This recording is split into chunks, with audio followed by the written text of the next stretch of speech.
Welcome back. It's time now for the Dallas Movie Minute. But our friend Paul Salfen, he's out in L.A. right now with Vince Vaughn, the actor, as he gets his start on the Hollywood Walk of Fame. But before Paul left, he got to interview Dave Franco, Vince's co-star in the new comedy Unfinished Business. Let's take a look.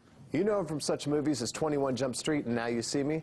But here's today to tell us about the new movie Unfinished Business. Please welcome Dave Franco. From London, how are you, sir? I'm doing all right, man. You? I'm doing really good. Thank you so much.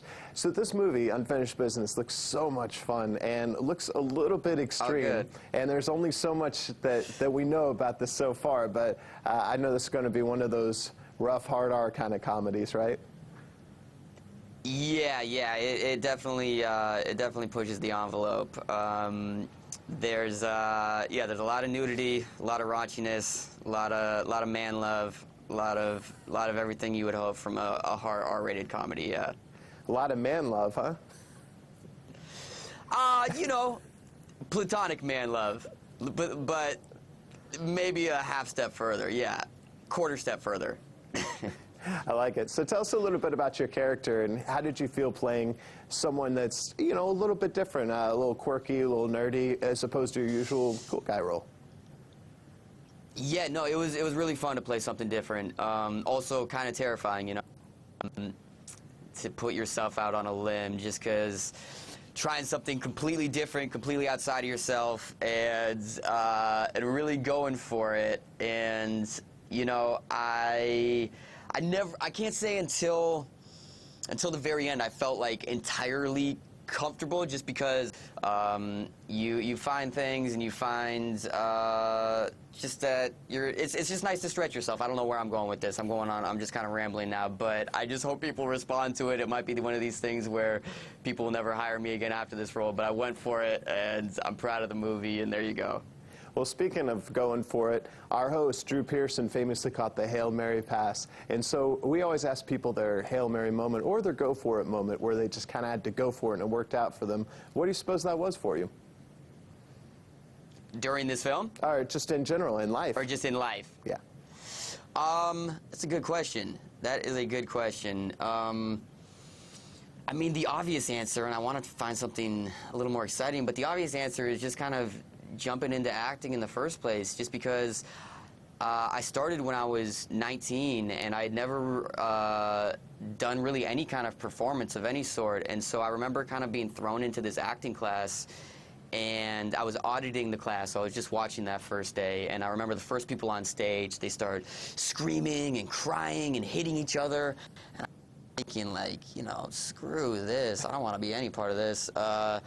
But I stuck it out. I don't know why to this day. I mean, I think in like a weird, cheesy way, it like helped bring me out of my shell a little bit. I was kind of a shy kid growing up.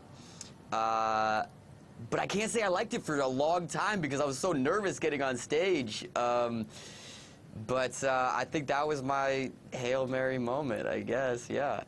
Absolutely. So what was it like working with Vince Vaughn, the incredibly tall Vince Vaughn?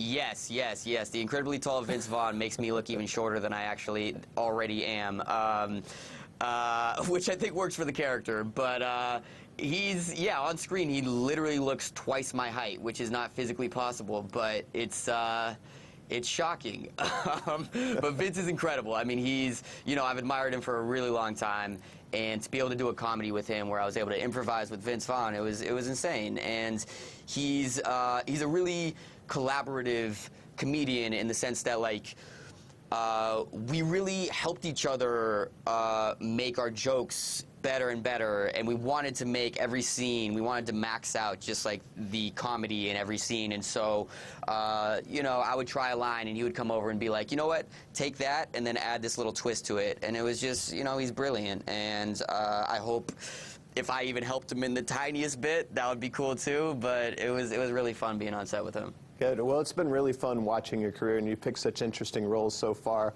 So what's next for you? Thanks, man. So I'm currently working on the sequel to a movie I did called Now You See Me, and it's going really well. you know, the first one turned out great, but it was I remember while we were filming the first one, the main struggle was trying to find the right balance in terms of the tone, because it's a very specific tone. You know, it's like a heist movie, but it's also like kind of funny and fun and light, but also really serious. So on this one, we could kind of just hit the ground running, and then on top of that, we all know each other coming into this one, so the chemistry is like even stronger, and it's going to be really, really fun, this movie, I think. Great. Well, thank you, Dave, so much for being with us today. And you can see Unfinished Business when it hits theaters March 6th.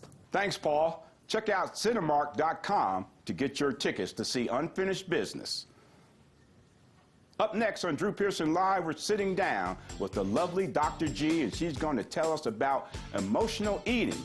And we'll be right back after this. Drew Pearson Live is brought to you by Whataburger. The chicken strip Monterey Melt is a brand new spin on legendary flavors. Get it while you can at Whataburger.